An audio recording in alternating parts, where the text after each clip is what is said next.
જય મુરલીધર ડાયરાને કેમ ડાયરો બધો મજામાં? એવી આશાથી ફરી એક નવો વિડીયો ચાલુ કરું છું. તમારા બધાનું સ્વાગત છે. સવારના 6:45 જેવું થયું છે. વાડી આવી ગયો છું.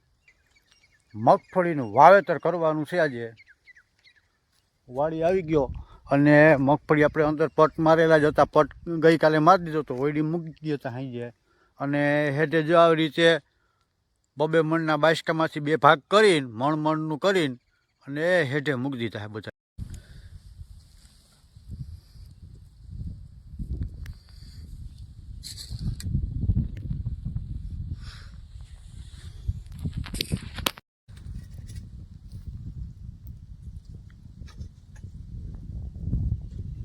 હવે ચાંદલો કરે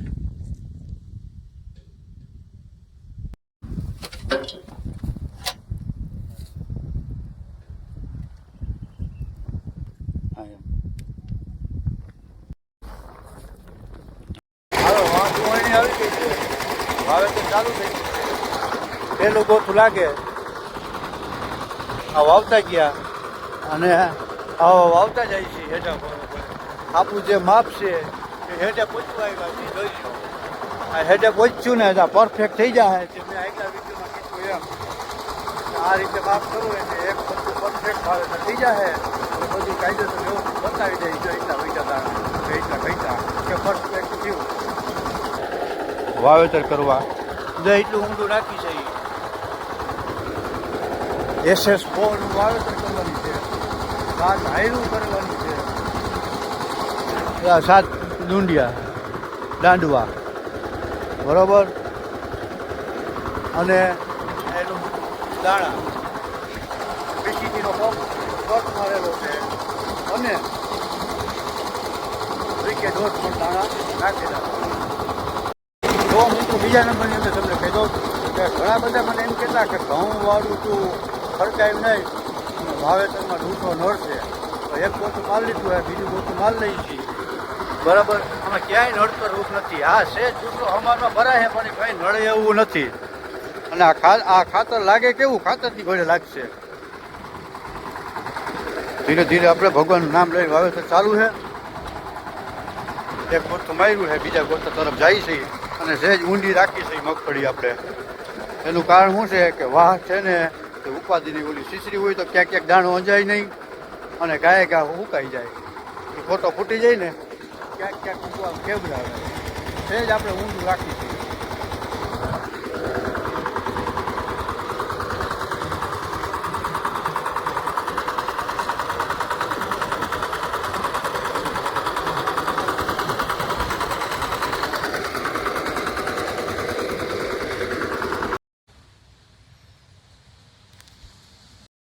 જો બાઈસ્કા માથે લઈ જાય છે.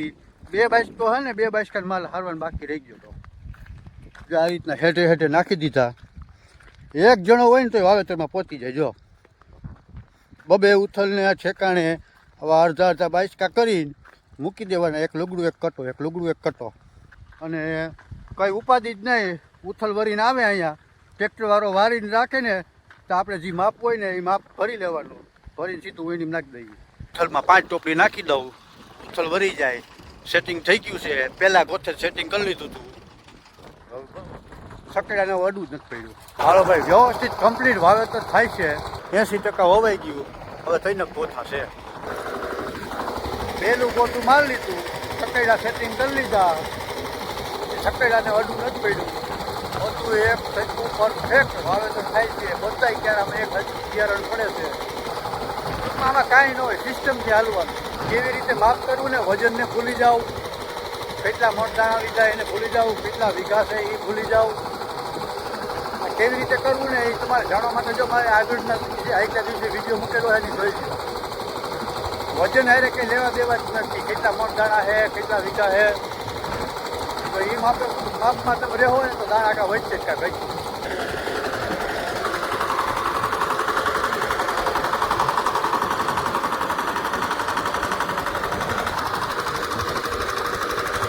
વાત રહી ઓરવેલ જે આ રીતે બહુ મજા આવે. એટલું ઊંડું જાય છે. આ ઓયરું ના પડું અને આજે પરફેક્ટ 7મો દિવસ છે. પછી અહીંયા આડા મારી દે. એ ખપારીએથી પારા ચડાવવા હારા વાવેતર કરવું નહીં ના કરતા એટલે કોદારીએથી એમાં લીટા કરવા પડે. લીટા કરીને પછી વાવી એ ઉગાવવા આના જેવો ના લઈએ. આવું કરી લેવાનું.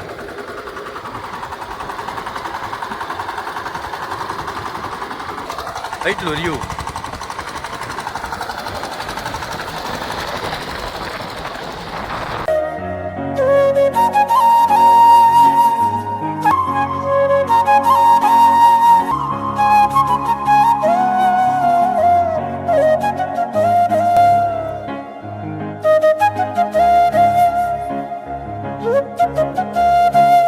હાલો મિત્રો, આપણે વાવેતર બધું કમ્પ્લીટ થઈ ગયું છે અને મેં કીધું તું એક ડોલ વહી એ કઈ વૈચાર કહેવાય 8 વીઘાની અંદર બધું પરફેક્ટ વાવેતર થયું છે, કાયદેસર વ્યવસ્થિત માપ જ આપણે રીતનું સેટિંગ જ એ રીતનું કર્યું હતું, બરાબર સિસ્ટમથી હાલવાનું ટૂંકમાં. અને હવે આ બાજુનો હેઠો છે ધોરિયાવાળો, ત્યાં છેબા અડાડું સૌ. હવે એક ખેડૂત મિત્રોને બીજી આપણે એક વાત કહેવા માગું છું અહીંયા કે જે આપણે આ ક્યારા છે આ રીતે હું વાવેતર કરેલું છે, બરાબર. તો આમાં શું થાય કે અહીંથી ટ્રેક્ટર વરીને અને આમ જતું હોય ને ત્યારે તો હેઠે અડી જાય દંતા, પણ આવતે ફરે જ્યાં આમથી આવતું હોય એટલે આપણે અહીં હેઠો આવી જાય, વ્હીલ આવી જાય, દંતાર છે અહીંયા રહીએ. એના માટે આપણે શું કરવું પડે છે, એટલું કોદારીથી અથવા હાથેથી વાવી છે. અને હાથેથી કોદારીથી વાવીને એમાં બહુ સક્સેસ જાતું નથી, અમુક ટકા નથી ઉગતું, અમુક ટકા ઉગે છે, ત્રાહું થાય અને મહેનત પણ એવડી પડે. તો એના માટે શું કરવાનું છે, જો મેં અહીંયા આડું દંતર મારી દીધો છે, આડીવું હાથ આયરું વાવી દીધું છે. હવે ઘણા બધા મિત્રોને એ પ્રશ્ન આવે કે ભાઈ પિયત આપવાનું થાય, આડી હાથ આયરું છે, આ નાકું વાયરું, તો આપણે અહીંયા પાણી જવામાં થોડીક મુશ્કેલી રહીએ, ભરાવું લઈએ. તો એના માટે શું કરવાનું, જ્યારે છોડ મોટો થઈ જાય ને ત્યારે આ તકલીફ પડે, ત્યારે આમ સાઈડમાં ઢાળી દેવાનું, પાણી જવાની જગ્યા કરી દેવાની, એટલે પાણી સહેલાઈથી વહી જાય. અને આડું જ્યારે તમે દંતાર વાવો, મગફળી વાવો, ત્યારે જે વાહેલું ચક્કર હોય છે, ઘણા લોકોને ટીટોડી કહે છે, એ અધર ચડાવી લેવાનું. પેલી ફરે એમને ઠારો દંતાર મારતો જવાનો એટલે પારા ફોડતા જાય. નહીંતર શું છે, દાણા ઢોરાતા જાય. આમાં ક્યારા હોય ને આમાં થાય ટ્રેક્ટર, દાણા ઢોરાતા જાય. પહેલાં ઠાલી દંતાર મારી દીધો મેં, પછી ત્યાંથી રિટર્ન પાછું વાવેતર કરતું આવવાનું. અને વાવેતર થઈ જાય પછી આ ખપારી છે, ખપારીથી આ રીતે પાછા પારા અડાડતા જવાના. આ હેલું પડે, જે વાવવું ને એના કરતાં આ મહેનત હેલી. આ રીતે ખપારી પાવડી નહીં લેવાની, એવી રાખી અને ફટાકો થાય આ રીતે કરી લેવાનું. વાવેતર કરવામાં છે ને કોદારીનો લીટો કાઢવો, પછી મગફળીનું બિયારણ વાવવું, પછી ભેગેથી પાછું ઘાટ બહુ અઘરું પડે. એક બાજુ આ હાથ માર લેવાનો ખપારીનો, એક બાજુ આ બાજુ સાઈડથી માર લેવાનો. આ ક્યારાનું કામ પૂરવાનું, ફટાકો થાય અને ઓલી હાથ આવી બહુ અઘરું ભાઈ.